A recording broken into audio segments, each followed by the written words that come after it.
I'm proud to say that I was paid almost $90,000 to purchase this cash flowing house behind me. And this wasn't seller financing. This wasn't no money down. I have $0 in this deal, but let's go inside and I'll show you how.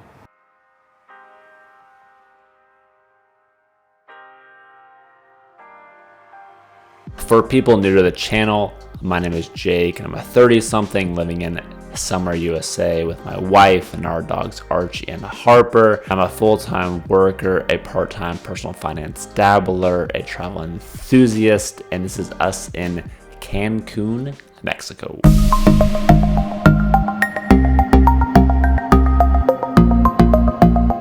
Before we dive in, if you could do me a huge favor and just tap the like button, it just lets YouTube know that people like the content so we can get shared with more people, which is a huge help for me as I'm trying to grow this channel. But let's start talking about that free house. So I'm going to take you back to 2019 when I was living in my 4-unit for free. And if you want to see videos on that, that's up and down below. So I was living in a 400 square foot unit, looking to move into something a little bit bigger than that. I just wasn't in a great area and was wanting something a little bit bigger. So what I was trying to find was a property which was in a better location, but only had minor repairs. So things like the walls needed to be painted, if there was new flooring, some of those basic things, but the big ticket items were all intact, like the roof, the AC, the water heater. My hope was to try to be all in for under $30,000. That is a lot of money, and I know that I said that I was paid, but stay with me. I started looking for homes which were near the freeways, the mountains,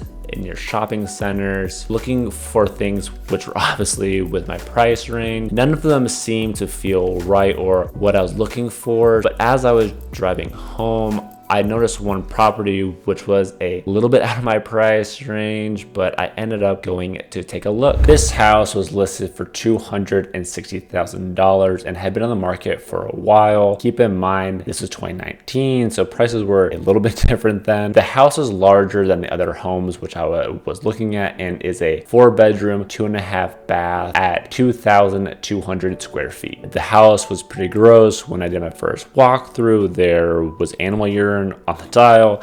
There was a room that I wasn't able to get into because there was a person that was asleep in there. We tried to open it and there they were. So here's some videos of the property prior to me moving in. The house was extremely run down. Nothing matched, and after the walkthrough I knew I had to have it, but once I explain the numbers you'll see why it all worked out in the end. When you're trying to find a deal on a property which is listed on the MLS, which will show up on Zillow, Realtor.com, or any of those websites, you'll want to look for homes which have been on the market for a long time. That means there's usually a problem there. This house is a perfect example as it's been on the market for 90 days in one of the hottest markets in the US, but you have to redo all the floors, the bathrooms, the walls in the bathrooms, or maybe you just like this look. I recently bought a new home, and other homes we have made offers on where you're going for $82,000 over list price or $105,000 over list price, but the home we ended up getting was $20,000 under the appraisal price, and that's because the home was under contract, fell out of contract, and we swooped right in to be able to solve the seller's problem. But let's get back to this house. This was August of 2019 when the market was a little bit less crazy. I made an offer at $255 with 5% down and 2% back on seller concessions to have repairs. The seller lived in California and never actually lived in the home. They were using it as a rental for 17 years and that's how it felt. And then after the inspection, I was able to negotiate even more with the seller repairs, getting that up to $7,650. So my all-in cost to buy this house was $8,600.27. Yes, I bought this house for $8,620.27, and I know that I said that I was paid to buy this house and all that, but stay with me and I'll show you how. While living in that 4 unit, I heard about this real estate investing strategy called the BRRRR, which stands for Buy, Rent, Rehab, Refinance and Repeat, which allows you to put all of your money into a deal, fix up the property, refinance all your money back out, then rent the property, and just repeat that cycle over and over again. But I didn't have a lot of money. There's also the live-in flip, where you're able to move into a dumpy house, fix it up, and if you live in it for 2 out of the past 5 years, you can keep up to $250,000 and pay no taxes on it, or $500,000 if you're married. So my idea was, what if I merge those two things together and I would be able to rehab a property but keep it as a rental. I then enjoyed the first couple months of living in the house with nothingness as I was waiting for the new year to start to be able to try to get the Southwest Companion Pass, where I could get buy one, get one free flights. And if this is in the future, I will maybe have a video linked up above, and if I don't yet, then you should look that up because it's a great way to fly for free. Starting in 2020, I began rehabbing the home, and those first couple of months of 2020 were such a simpler time. We started doing what we could, whether that was painting, getting rid of the popcorn on the ceilings, or even starting to tile. My dad did tile when I was growing up, so he was able to help coach us through the process. So we had the upstairs complete except for the bathrooms. We then went to the kitchen and I hired that out and we never went back. My hope was to just do some things and to do most of it myself, but I had a hard time of knowing when to stop. My hope was to do just some of the windows, but how could I justify only doing half? Then if we redid the floors, then how could you not do the bathrooms? And then if you did the countertops, then how could you not do the cabinets? I honestly had a hard time of knowing when to stop. This is why ideally you'd want to get into a house which only had a little bit of repairs, like maybe just the floors or the paint, but you don't want to do a total gut. My goal was to be in this house for a short period of time and then to move after 1 year and get into the next property and to stay under $30,000, and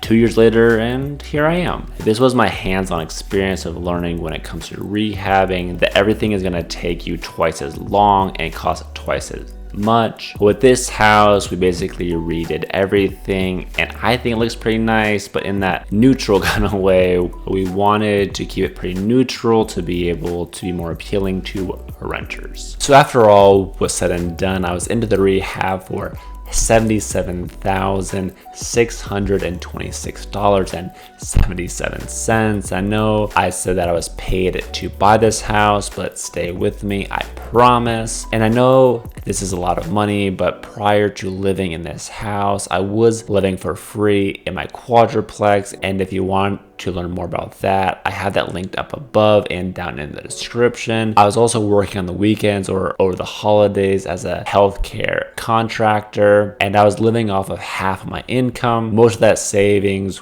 was going back into this rehab. This all took me 2 years, which is why it took so long, because I was spending so much money, or more than I thought I was. And so there is no rush. You don't have to do this as fast as possible, but you can do it over the course of time. But let me show you how I got the free house. My costs to buy the house were $8,620.87. My rehab budget was $77,626.77. My total all-in cost was $86,247.64. 7 months after I bought the house, the world shut down and the housing market went crazy, and it's still trending that way now. So in November of 2021, I refinanced this property, which appraised at $515,000, which I still think is kind of low, but I have no complaints. Quick recap, total money in the house is $86,247.64. With the refinance, I left in at 20%, which is $103,000. And here comes the best part. I was able to take out $175,660 $70. So that's not bad. This isn't crypto level returns, but I have no problem tripling my money. When I bought the property, I only had 5% of equity and a mortgage payment of $1,525 per month with an interest rate of 4.25%. Now I have 20% equity, a mortgage payment of $2,064 per month, and an interest rate of 3.383%. Side note, I took out all that money and lower my interest rate. My thought was that I still have a good amount of equity. The mortgage payment only went up $500 a month or $6,000 per year. So if I was able to get a 3.5% return on that money that I took out, I would be ahead in the long run. The house is currently listed for $2,600 to rent, and I'm getting hits every day. That cash out refinance was then used to be able to purchase a new house with some money left over. I know I could have divided that up a little bit better to maximize my returns, and I still have some left over to be able to do that, but ultimately this is a quality of life thing. This house, although free because I have no money in it currently, is not where I want to be long term. We have several complaints about the house, and we could have toughed it out for another year or two, but with the Phoenix market, I have no idea what's going to happen, and I don't want to try to predict either. We could have a recession within a year or two. We could have the housing market come down with interest rates going up. But with interest rates going up and people having a lot of equity, they may not move. When I drive around, I'm noticing them building more condos and apartments and not as many homes, which means there won't be a lot of homes available. And the people that are moving in are staying longer. I didn't want to wait a year or two and then be priced out because I do work as a normal job in the school system. I also could have left money in the deal and bragged about how I make over $1,000 a month in cash flow, but you want to look at the return on your equity and your net return overall. If I would have kept that $175,000 in the deal and gotten $1,000 per month in cash flow or $12,000 per year, that's roughly a 6% return on that money, which isn't awful, but I thought that I could do better elsewhere. To put this another way, because I was able to take some of that money and purchase a home which was $20,000 under the appraisal price, I was able to get 11.5% return on that money right away. Plus getting $20,000 right away would almost be equivalent to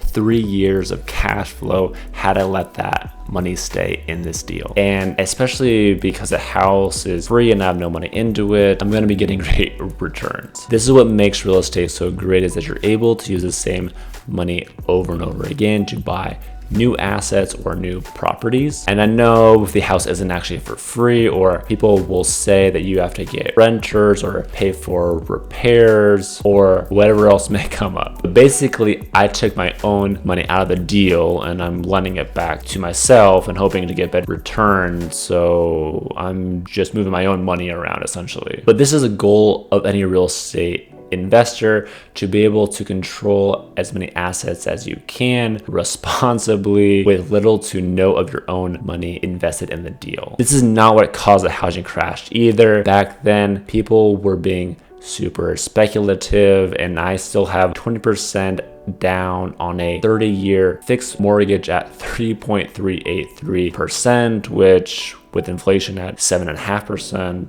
that's doing okay. This is ultimately the goal, is to be able to find a home which is undervalued, being able to use your money to fix it up a little bit, be able to pull out all the money that you have invested, put that into a new property, and just keep cycling the same money over and over again. If you're able to do one home every year or even every other year, you will have built up quite a nice little real estate rental portfolio. Thanks so much for watching, and I hope you guys have a better idea of how to get a free house. And if you know somebody that could benefit from this information, then consider sharing this with them. And if you want to help me grow the channel, then tap that like button. And if you want to be around for when I post my next video, do not forget to subscribe. But I will see you guys next time.